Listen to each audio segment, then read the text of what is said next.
France બિહારમાં વિસાવદર વાળી થઈ ગઈ છે. 1995 થી લઈ અને 2026 સુધી સળંગ 1.5 લાખ મત મેળવીને ભાજપ જે બિહારની બાંકીપુર સીટ ઉપર જીતતું આવ્યું 1 લાખ 1.5 લાખ વોટથી 1995 થી 2026 સુધી સળંગ ભાજપ જીત્યું. એ સીટ ઉપર અત્યારે વિસાવદર વાળી થઈ ગઈ છે. આજે 3 ઓગસ્ટ 2026 નો દિવસ અને એમાં ઓગસ્ટ તો પાછો ક્રાંતિનો મહિનો. ભાજપ વિશ્વની કહેવાતી સૌથી મોટી પાર્ટી, વિશ્વનું કહેવાતું સૌથી મોટું સંગઠન અને ટેન્ડર બેઝ પાર્ટી કહેવાય. પાછી એના બધા જ કાર્યકર્તાઓ ટેન્ડરના નીતિ નિયમો પ્રમાણે કામ કરતા, એકદમ ટેન્ડર બેઝ પાર્ટી. વિશ્વની કહેવાતી સૌથી મોટી ટેન્ડર બેઝ પાર્ટીના રાષ્ટ્રીય અધ્યક્ષ આ બાંકીપુર સીટ ઉપરથી છેલ્લી 4 ટર્મથી એટલે કે 20 વર્ષથી સળંગ ત્યાં ચૂંટણી જીતતા આવ્યા.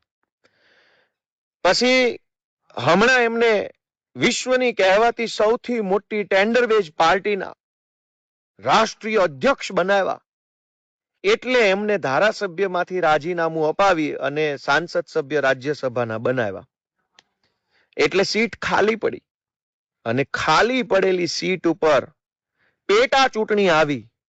આખી કેન્દ્ર સરકાર, આખી રાજ્ય સરકાર, જેમ વિસાવદરમાં માહોલ હતો એમ જ મંત્રી, સંત્રી, તંત્રી, ફંત્રી બધું જ આખી તાકાત બિહારની બાંકીપુર સીટ ઉપર લાગી ગઈ. જેમ વિસાવદરમાં આવ્યા હતા ને બધા મંત્રી, સંત્રી, તંત્રી અવેડે આંટા મારતા હતા, એમ બિહારમાં ગયા અને ભાજપના રાષ્ટ્રીય અધ્યક્ષ જે સીટ ઉપરથી સળંગ 20 વર્ષ ધારાસભ્ય રહ્યા એ સીટ અત્યારે ભાજપ હારી ચૂકી છે. એટલે વિશ્વની કહેવાતી સૌથી મોટી પાર્ટીના રાષ્ટ્રીય અધ્યક્ષના ગઢમાં બિહારની જનતાએ ગાભા કાઢી નાખ્યા છે. એ બદલ દેશવાસીઓને હું શુભેચ્છા પાઠવું છું.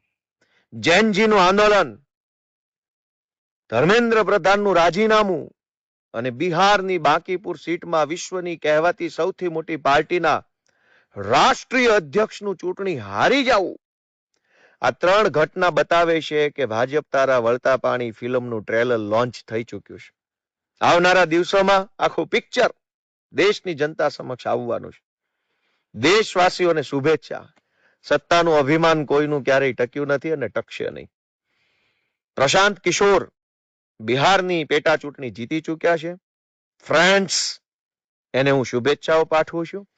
અને જેમ આપણા સૌના આદરણીય મોદીજીએ એના બધા જ અભણ લોકોને કીધું કે ભાઈ વિડીયો બનાવવાનો છે, તો 2 દિવસથી જોઉં છું વાંચીને વિડીયો બનાવે છે. અને પાછો આમ ઇન્સ્ટાગ્રામના ઉભા ફોર્મેટમાં. એટલે મેં પણ હવે પ્રધાનમંત્રી શ્રીનો સંદેશ જે હતો એને મેં જરા ગંભીરતાથી લીધો અને ફ્રેન્ડ્સ આ ઉભો મોબાઈલ મૂકીને સેલ્ફ વિડીયો અમે રેકોર્ડ કર્યો, પણ વાંચીને નહીં, દિલમાંથી બોલીએ, આત્મવિશ્વાસ સાથે બોલીએ ને જે બોલીએ એ સચ્ચાઈ બોલીએ.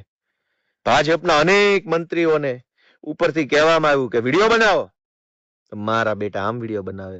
આજ રોજ પ્રધાનમંત્રી શ્રીએ પછી ઘડીક ઉપર જોઈ લે એટલે કોઈને ખબર ના પડે. એટલે હવે આપણે તો ડફોળ છીએ, આપણને થોડી ખબર પડે. પ્રધાનમંત્રી શ્રીએ દેશના વિદ્યાર્થીઓ માટે પેપર લીક નો જે કાયદો બનાવ્યો છે એ પેપર લીક, અલ્યા તારું પેપર લીક કરું. એટલે દોસ્તો, ફ્રેન્ડ્સ, બિહારથી બહુ સારા સમાચાર આવ્યા છે. બધાને શુભેચ્છા પાઠવું છું. અને આવી જ રીતે ગુજરાતની અંદર પણ જૈનજી જાગૃત થાય, ગુજરાતના ખેડૂતો જાગૃત થાય, તો જેમ બિહારમાં 20 વર્ષથી સળંગ ધારાસભ્ય ભાજપના રાષ્ટ્રીય અધ્યક્ષને ધૂળ ચાટતા કરતી હતા બિહારની જનતાએ, એમ ગુજરાતમાં પણ ભૂકા નીકળી જવામાં હવે વાર લાગે એવું નથી. જય જય ગરવી ગુજરાત.